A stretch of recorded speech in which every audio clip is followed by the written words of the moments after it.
एक समय की बात है। एक नगर में एक अत्यंत निर्धन ब्राह्मण रहता था।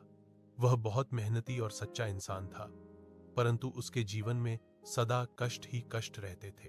चाहे जितना परिश्रम करे, उसे सुख और धन की प्राप्ति नहीं होती थी। घर में दरिद्रता, रोग और मानसिक पीड़ा बनी रहती थी। एक दिन वह ब्राह्मण एक विद्वान साधु के पास गया और अपनी दुख भरी कथा सुनाई। साधु ने ध्यान लगाकर कहा, तुम पर शनिदेव की 7.5 का प्रभाव है। यदि तुम श्रद्धा से शनिवार का व्रत करो और शनिदेव की कथा सुनो तो तुम्हारे कष्ट अवश्य दूर होंगे। ब्राह्मण ने विधि पूछी।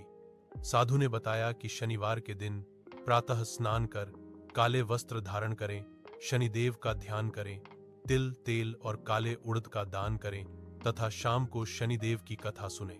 ब्राह्मण ने पूर्ण श्रद्धा से शनिवार व्रत आरंभ किया। हर शनिवार वह उपवास रखता, दीपक जलाता और मन से शनिदेव की प्रार्थना करता। कुछ समय बाद उसके जीवन में परिवर्तन होने लगा। घर में धन आने लगा, रोग दूर होने लगे और मन शांत रहने लगा। एक रात उसे स्वप्न में शनिदेव ने दर्शन दिए और कहा, वत्स, तुमने सच्चे मन से व्रत किया है। तुम्हारे सभी पाप नष्ट हो गए हैं। अब तुम्हारे जीवन में सुख और समृद्धि बनी रहेगी।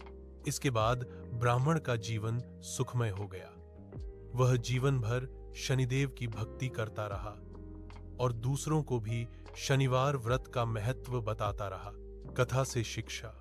शनिवार व्रत श्रद्धा से करने से शनिदेव की कृपा प्राप्त होती है।